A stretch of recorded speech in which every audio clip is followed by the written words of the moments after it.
প্রথমে ওই লোকেরা তোমাকে নিয়ে মজা করবে, পরে তোমার সাথে থাকা ছেড়ে দেবে, তোমার সঙ্গে বিরোধিতা করবে, তারপর তোমাকে নিয়ে হাসি ঠাট্টা করবে। শেষে ওই লোকেরাই বলবে আমাদের প্রথম থেকেই জানা ছিল তুমি কিছু না কিছু বড় তোমার লাইফে করবেই। যখন সবাই হাসছে তখন তুমি কষ্ট সহ্য করে গেছো, যে হাঁটছে তার পায়ের ছাল উঠে গেছে। বিনা সংঘর্ষে কোনো মানুষ চমকাতে পারে না, যে জ্বলছে সে একদিন আলো হবেই। নিজের স্বপ্নের পিছনে এতটাই দৌড়াও তোমাকে পাওয়াটাও মানুষের কাছে স্বপ্ন হয়ে যায়। কাউকে কিছু না বলে পারলে করে দেখাও, কারণ মানুষ শোনার চেয়ে দেখতে অনেক ভালোবাসে। এখনো মুঠো খুলিনি আমি, এ আসমান তুমি শুনে নাও, তোমাদের সময় এসেছে, আমার দৌড় আসবে।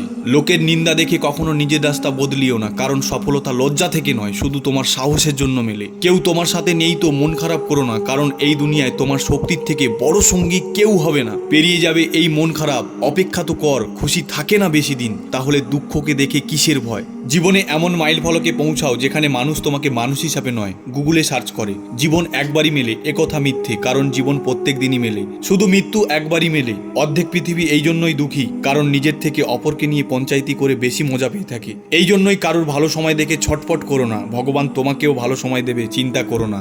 লুকিয়ে রেখেছি সবসময় আমার কষ্টের পরিশ্রম, সময় বলবে কি হবে তোমার আসল নাম। আরে জীবন যে দিয়েছে সে সামলেও নেবে, আরে জীবনে যে মুশকিল দিয়েছে তার জন্য তোমাকে সাহসও দেবে। অপমানের জবাব এতটাই সম্মান দিয়ে দাও যাতে সামনের জন লজ্জা পেয়ে যায়। এটা জরুরি নয় যে প্রত্যেক মানুষ তোমাকে বুঝুক, কারণ দাঁড়িপাল্লায় ওজন মাপা হয়, কোয়ালিটি নয়। কুদরতের একটি নিয়ম আছে, প্রথমে সিঁড়িতে যাওয়ার জন্য পিছনে সিঁড়িকে ছাড়তেই হবে। অধিকাংশ লোক সামনে সিঁড়িতে যেতে চায় কিন্তু পিছনে সিঁড়ি ছাড়তে চায় না। সমস্যার চাকা কোনোদিনও তোমার ভাগ্যের ওপর হয় না।